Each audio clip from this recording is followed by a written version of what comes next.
All right, today we're headed to southern India, to a place where myth is literally carved into stone. A mountain is the deity, and an ancient story is relived in a huge way every single year. This is the incredible story of the Arunachalesvara Temple.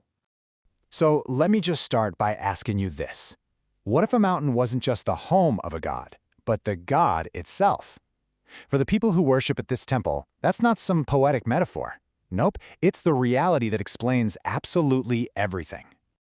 The temple sits right at the base of the Arunachala hill. And get this, the name of its main deity, Arunachala, literally translates to the unreachable mountain. That single idea of an infinite, untouchable power is really the key to understanding this entire place. But this temple also has this huge cosmic significance.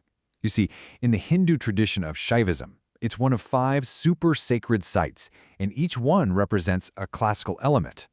Arunachalesvara, well, it is the element of fire, or Agni. So here, the divine is worshipped as the Agni Lingam, which is literally a sacred symbol of pure, fiery energy. So how on earth did a mountain come to represent fire? Well, the answer lies in a legendary cosmic argument. You could even call it a wager between 2 of the most powerful gods in the Hindu pantheon, and it was all about the ultimate question: who's number 1? So, the story goes like this.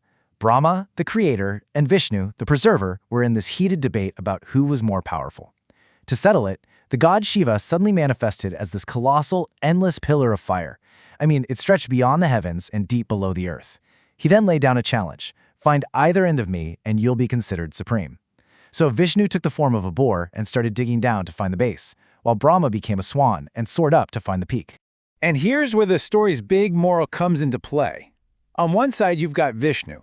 He searched and searched but failed to find the base. But he returned and was honest about it. He admitted defeat. For that honesty, Shiva blessed him to be worshipped for all of eternity. Then there's Brahma.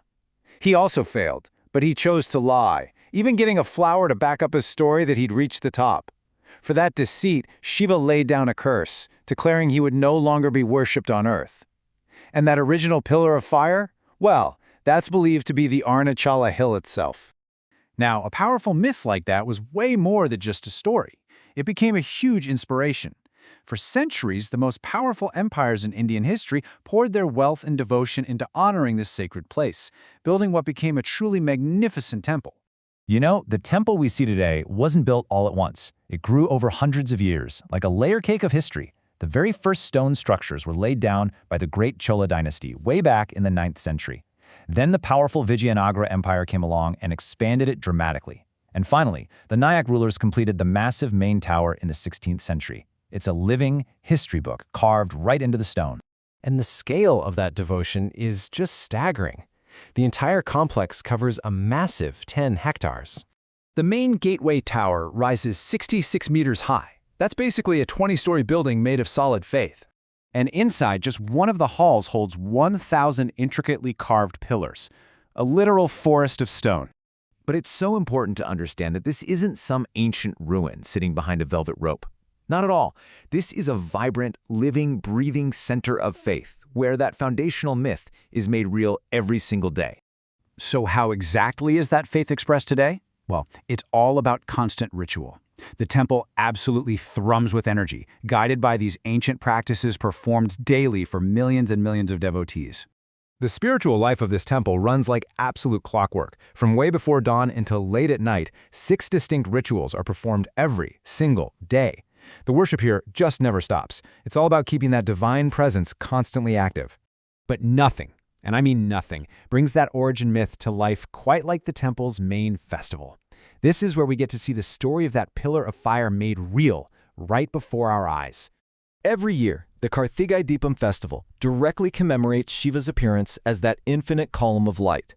For 10 days, the temple is just mobbed with millions of pilgrims. The celebration culminates in this absolutely incredible spectacle.